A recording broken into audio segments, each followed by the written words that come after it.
How do I figure out which business is the best fit for me, one that matches my skills, my life, and what I actually enjoy? There's multiple schools of thought for that, and it may depend on how much you're looking to invest.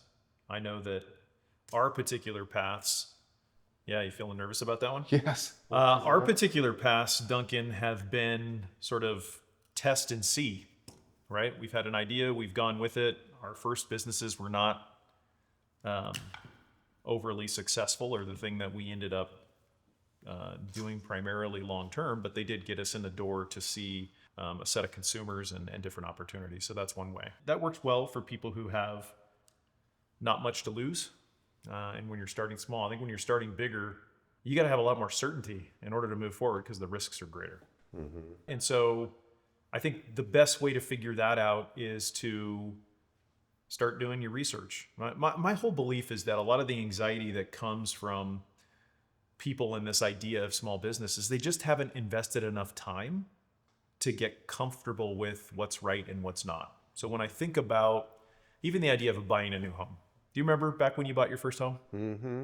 I see people go one of two paths when they buy their first home. Either when they're going to buy their first home, it's like the first thing they can afford, they're just going to buy. Mm-hmm. And then there's another group of people who are so worried about getting the right thing that they end up looking at a lot of different stuff. And it's only once they've seen 15 or 20 or 30 properties that they're like, now I know which one is the right one. And so that's what I would encourage people to do, right? If you're trying to find somebody to marry, you probably should go on some dates.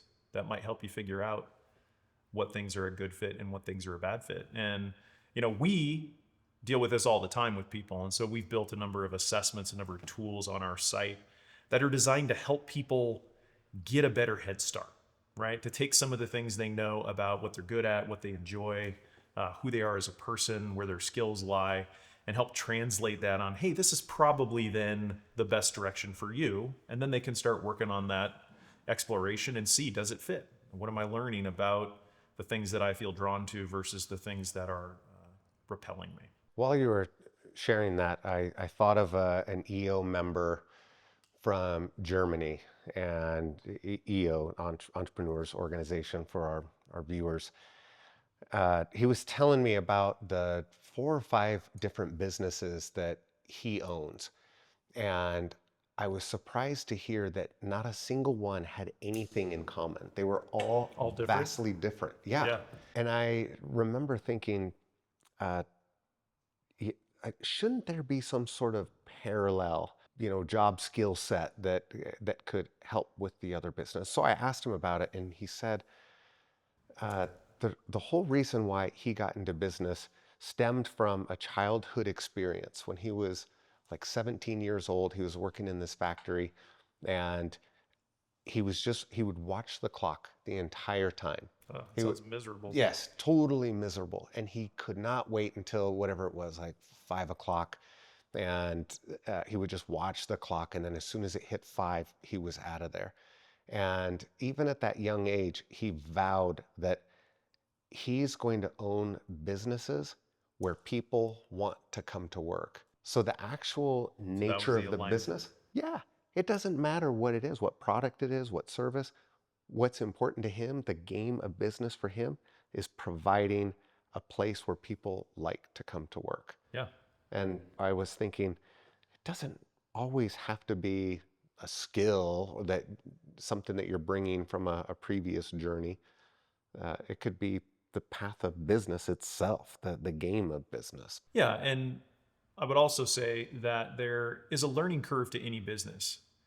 And so this hit home for me because most of the businesses I have owned throughout my career have been services-based businesses. And at one point, I was looking at a company that was more sort of a technology and manufacturing logistics company.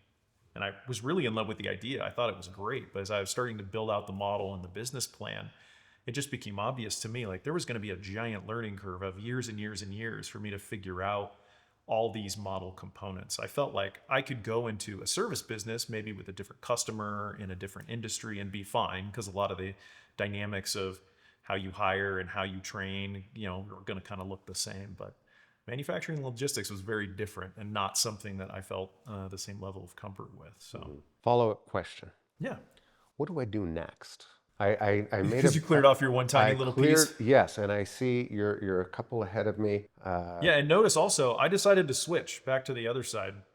I think when I cut off those big branches, I was more drawn to this side now. Yeah. Okay. So is this a technique that you use? You do this, and I think, oh, I'm Well, supposed I'm to. lifting it up so I can see what it's going to look like. You're not showing me.